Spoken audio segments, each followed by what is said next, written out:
My name is Leslie Maasdorp, and I'm Vice President and Chief Financial Officer of the New Development Bank. New Development Bank is a multilateral institution created by Brazil, Russia, India, China, and South Africa, which is rapidly expanding to become more of an emerging markets-focused global institution. What I'd like to do is to share some thoughts on the topic of democracy and global governance. I'd like to do three things. Firstly, give a brief historical perspective on global institutions that have played a very critical role in the world over the last 7.5 decades or so. Secondly, talk about the drivers for what would be a reinvigoration or reinvention of these institutions as we enter a new age, the age of climate change. And then thirdly, talk about what are some of the elements that might need to be infused into this new construct.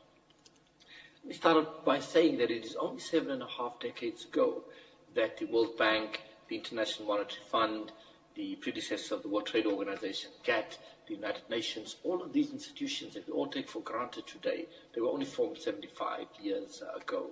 They have played a very critical role in enabling the growth and what is often referred to as the golden age of capitalism over the 1950s, 1960s, 1970s, as we experience rapid economic growth after the war and the rise of major nations like Japan, Korea, and so on.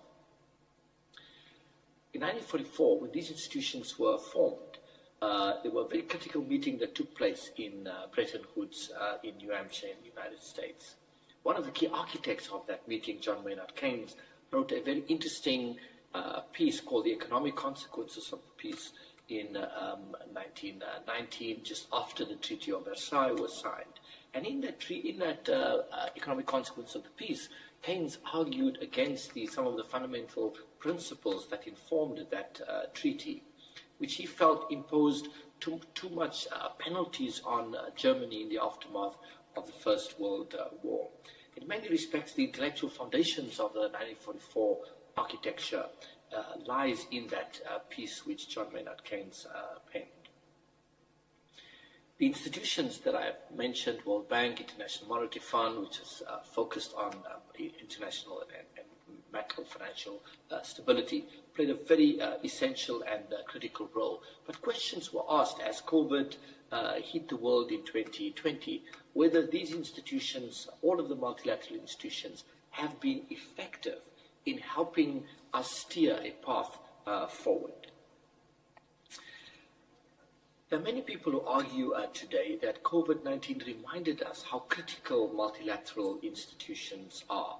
The G20 played a leadership role in the initial period of the crisis in 2021. The International Monetary Fund probably plays the most consequential role when they put in place the biggest SDR allocation, SDR meaning special drawing rights, of $650 billion.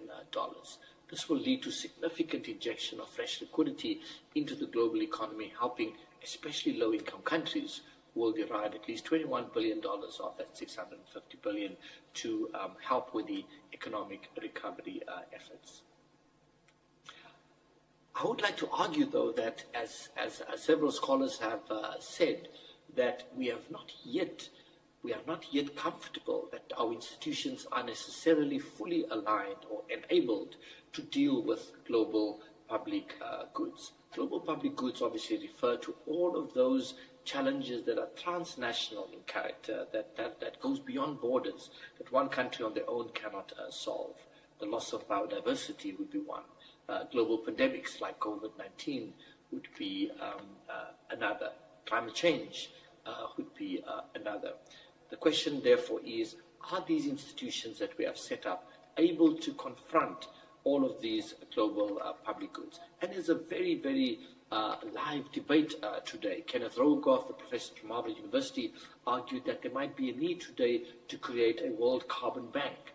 And his essential argument is that the existing multilateral banks have wide developmental agendas and not able to focus in a very direct manner on the challenges confronted with carbon trading and the challenge of working towards carbon neutrality.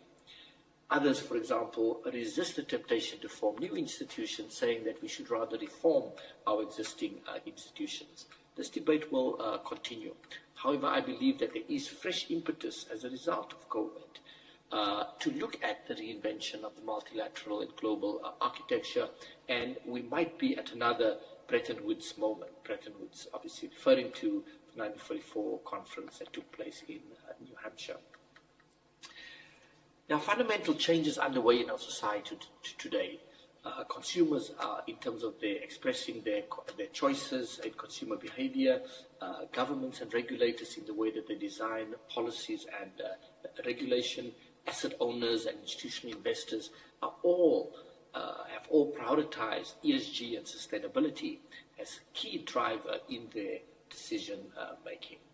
What this has done is it has shifted the lenses to much more longer term. Our societies, as you know, in general, are focused on the short term because our economic structure, our system of accumulation, production and accumulation is really focused on the short term. But COVID-19, or what the climate change agenda has done, is focus the lenses of corporations about how they're going to shift their business models towards carbon neutrality in 2050. Governments are looking at the next 30 years and the next 40 years for those who have 2060 as the carbon net zero target. What this means is that there's now a unique opportunity to build an economic system that is more focused on this more longer term agenda. Some of the more fundamentals of our economics system is also currently under review. For example, Sir Ron Cohen at Harvard University is leading a project that is looking at impact accounting.